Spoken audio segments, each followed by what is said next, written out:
कोई भी sales person जब काम करता है, जब कोई प्रोडक्ट सेल करता है, तो उसका जो सबसे बड़ा बेनिफिट उसको नज़र आता है वो होता है उस प्रोडक्ट सेल करने के अगेंस्ट उसकी कमीशन कितनी बनती है। तो वो जो कमीशन होती है ना, वो ही सेल्स पर्सन की मोटिवेशन होती है।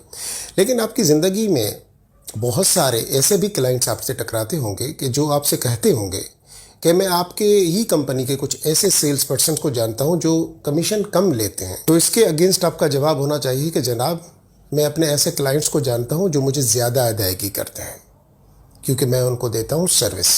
आपने एक कस्टमर को अगर अपनी कमीशन छोड़ दी, आपने रिबेट दे दिया, तो होगा क्या कि वो जितने भी बाकी क्लाइंट्स लेके आएगा ना, आपको बोलेगा कि इसको भी रिबेट दे दो। तो फिर अगर आप इस तरीके से ये सेलिंग करेंगे तो आपकी ग्रोथ कहाँ गई? तो फिर आप तो नहीं कमा पाएंगे और आप इस इंडस्ट्री में गंद भी कर रहे हैं। एक तो अपनी कमीशन कम करके आप इस इंडस्ट्री में गंद कर रहे हैं, दूसरा आपका कोई फ्यूचर नहीं है इस इंडस्ट्री में। क्यों? क्योंकि जो आपकी इनकम है वो तो आप छोड़ रहे हो, तो फिर काम क्यों कर रहे हो? सिर्फ सैलरी की वजह से। और यही रीज़न है, जो सैलरी पे सिर्फ फोकस करते हैं ना लोग, वो यही काम करते हैं और उन्हीं की वजह से बाकी जो सही सेल्स पर्सन होते हैं वो भी सफ़र करते हैं।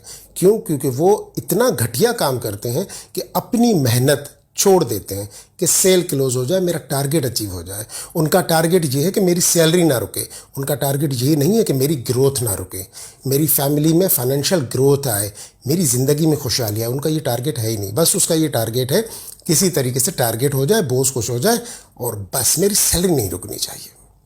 तो मेरी आप सबसे रिक्वेस्ट है कि अपनी कमीशन को कभी भी न छोड़ा करें, क्लाइंट को कभी भी रिबेट ना दिया करें। रिबेट देना जुर्म है।